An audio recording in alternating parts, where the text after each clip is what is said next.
बिस्मिल्लाहिर्रहमानिर्रहीम बिस्मिल्लाहिर्रहमानिर्रहीम। प्रॉब्लम है जी हमारे पास फाइनल अकाउंट की।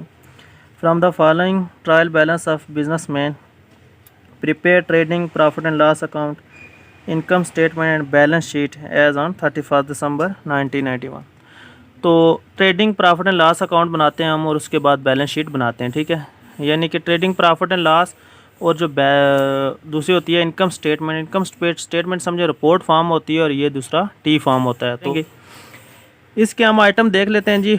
परफॉर्मा, अगर आपने किसी भी बुक जो टेक्स्ट बुक होती है, ठीक है, आपकी वो सिलेबस की बुक, उसमें देख सकते हैं। परचेजेज है जी, ठीक है, ट्रेडिंग अकाउंट में आएगा। सेल्स है ट्रेडिंग अकाउंट की क्रेडिट साइड पर आएगा। रिटर्न इनवर्ड है, रिटर्न इनवर्ड यानी कि आपकी तरफ आ रही है, इट्स मीन कि ये सेल्स रिटर्न है, ठीक है जी। ओपनिंग स्टॉक है, ट्रेडिंग अकाउंट में आएगा। फ्रेट आउटवर्ड है, ठीक है जी। आउटवर्ड फ्रेट अकेला हो तो डायरेक्ट एक्सपेंस होता है, फ्रेट आउटवर्ड साथ लिखा हुआ है तो इट्स मीन कि ये आपका इनडायरेक्ट एक्सपेंस है। कैरेज इनवर्ड है तो ये फ्रेट आउटवर्ड ये आपका इनडायरेक्ट एक्सपेंस है। कैरेज इनवर्ड ये आपका डायरेक्ट एक्सपेंस है।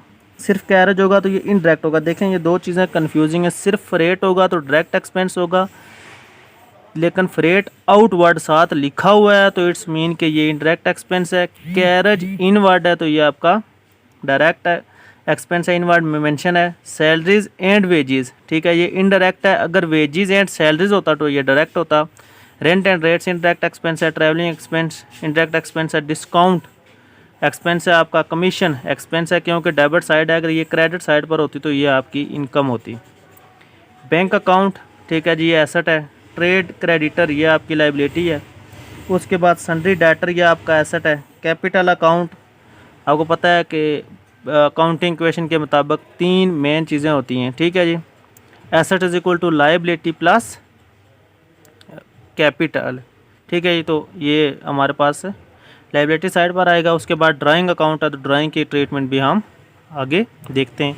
इसकी ट्रीटमेंट जो है ये बैलेंस शीट में होती है। तो अभी हम जो है इसका परफॉर्मा बनाते हैं और फिर इसके सोल्यूशन हम देखते हैं। अच्छा जी, इसके बाद हम आइटम लिखेंगे। ये देखें जी, ये हमने परचेजेज लिखा है जी, ठीक है। सबसे पहले हम ओपनिंग स्टॉक लिखते हैं। ओपनिंग स्टॉक हमारे पास ये दिया हुआ है, ठीक है। उसके बाद कैरेज इनवर्ड, जैसे इससे पहले मैंने आपको बताया, कैरेज इनवर्ड हमने लिखा है 50 रुपीज़। सेल्स हमने लिखी है जी ये 21,000 रुपये, जबकि ये रिटर्न इनवर्ड है 600 रुपये। तो ये हमने इसमें से माइनस कर दी और बैलेंस यहाँ पर लिख दिया हमने, ठीक है। अच्छा, ये बैलेंस हमने लिख दिया, ठीक है। अच्छा जी, उसके बाद क्लोजिंग स्टॉक। क्लोजिंग स्टॉक हमेशा अलग से एडजस्टमेंट में दिया होता है, क्योंकि जिस चीज़ की ट्रीटमेंट दो दफ़ा होती है ना, वो हमेशा इस तरह से स्टेटमेंट की सूरत में दी गई होती है, जैसे ये दिया। ये है जी हमारे पास स्टॉक 12,000, ठीक है जी, हमने लिख दिया। अब हम इसको करते हैं जी बैलेंस, ठीक है जी। तो ये हमारे पास एक लाइन आप एक्स्ट्रा छोड़ेंगे, ये जैसे देखें जी, तो ये प्रॉफिट या लॉस लिखने के लिए, ठीक है। तो ये हमारे पास ये हमने यहाँ पर लाइन लगाई जी और ये यहाँ पर हमने लाइन लगाई। अब इसका जो तरीकाकार है, इसका जो हमारे पास तरीकाकार है वो ये होता है कि आप दोनों तरफ की अमाउंट अगर थोड़ा डिफरेंस हो उनमें, तो आप उनको क्लोज़ करते हैं। जो है वो क्लोज़ अगर हो तो उसमें से आप देखते हैं कि क्लोज़ डिफरेंस हो तो फिर आपको पता नहीं चलता, आप लिखेंगे नहीं। जैसे देखें जी, ये 20,000 है, 12,000 है, ये टोटल करेंगे तो ये आपके पास अमाउंट आएगी। इधर आपके पास 13,000 और 15,000 है। तो आप इन दोनों अमाउंटों को अलग अलग टोटल कर लें, जो बड़ी हो फिर वो आप दोनों तरफ लिख लें। तो अभी ये अमाउंट जो है ये हम देखते हैं जी। तो इस तरफ का टोटल हमारे पास जो आता है वो आता है जी हमारे पास 33,000 रुपये। तो हम ये लिख रहे हैं जी। अब इधर भी हम लिखेंगे जी 33,000 रुपये। इसके बाद हम इसमें से ये अमाउंटें जो है ये माइनस करेंगे हम जी, जो इनका टोटल होगा। इस साइड का टोटल हमारे पास है जी ये 28,800 रुपये। ये जब हम माइनस करेंगे तो हमारे पास जो डिफरेंस आएगा ये आएगा जी हमारे पास 4,200 रुपये, ठीक है जी। अब हम इसके लिए स्टेटमेंट लिखते हैं जी। डिफरेंस हमारे पास आ गया है, क्योंकि क्रेडिट साइड जो है ये बड़ी है, ठीक है जी। तो ये हम लिखेंगे जी टू ग्रास प्रॉफिट। हम इसको कैरी डाउन करेंगे। ये हमारा जो ग्रास प्रॉफिट है ये हमारे पास यहाँ से हम इसको यहाँ ले आएंगे जी, ठीक है जी। ये हो जाएगा जी बाय ग्रास प्रॉफिट,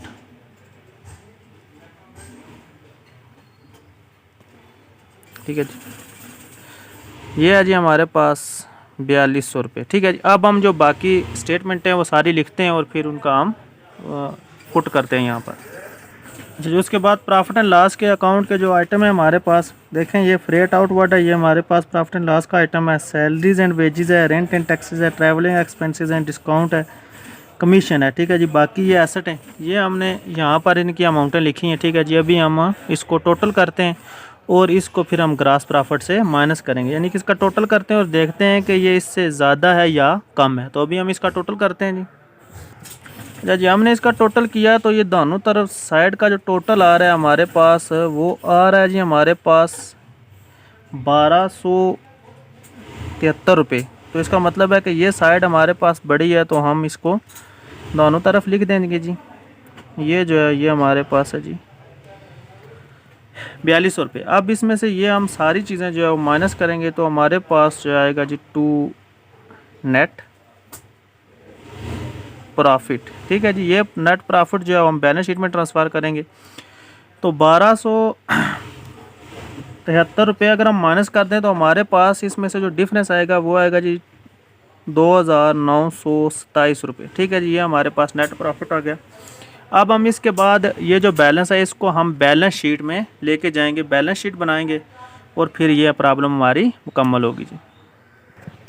अच्छा जी, हमने आइटम लिखे हैं, क्रेडिटर हमने लिखे हैं। ठीक है जी। उसके बाद हमने सन्ड्री डेटर लिखे हैं, ये बैंक अकाउंट हमारे पास एसेट है, ये लिखा है। उसके बाद हमारे पास जो क्लोजिंग स्टॉक है इसकी ट्रीटमेंट 2 दफ़ा होती है, हमने ये लिखा है। और इसके बाद हमारे पास जो आइटम रहता है, हमने कैपिटल की एडजस्टमेंट कैसे करनी है, लाइबिलिटी हमारे पास एक है। उसके बाद है जी हमारे पास कैपिटल में हमने नेट प्रॉफिट ऐड करना है, ये हमारे पास नेट प्रॉफिट है जी 2927। ठीक है जी। ये हमने ऐड करना है तो ये हमारे पास हो जाएगा जी 22,927। ये हमारे पास एट द एंड बैलेंस है हमारे पास। और इसमें से हमने जो लेस करना है जी वो हमने लेस करनी है जी हमने ड्राइंग। तो ड्राइंग है हमारे पास 2000।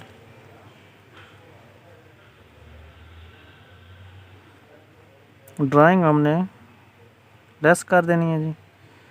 तो ये हमारे पास आ जाएगा जी 20,927। अब हमने इनको लाइबिलिटी साइड का भी टोटल करना है हमने और एसेट साइड का भी हमने क्या करना है जी टोटल कर देना है। अच्छा जी, तो इधर भी हमने सारे आइटम लिखे हैं जी। तो ये हमारे पास 23,627 रुपये और इधर भी हमारे पास 23,627 रुपये। ठीक है जी। ये हमने कैपिटल लिखा है, ये क्रेडिटर लिखे हैं। कैपिटल में नेट प्रॉफिट को ऐड किया है, बैलेंस है, लेस ड्राइंग की है, ये हमारे पास बैलेंस है। इन दोनों बैलेंसेस को ऐड किया तो हमारे पास टोटल है। बैंक की अमाउंट लिखी है जी हमने ट्रायल बैलेंस से, ये बैंक अकाउंट है। उसके बाद ये हमारे पास सन्ड्री डेटर है जी, ये अमाउंट लिखी है हमने और फिर ये अमाउंट हमने लिखी है। ठीक है जी।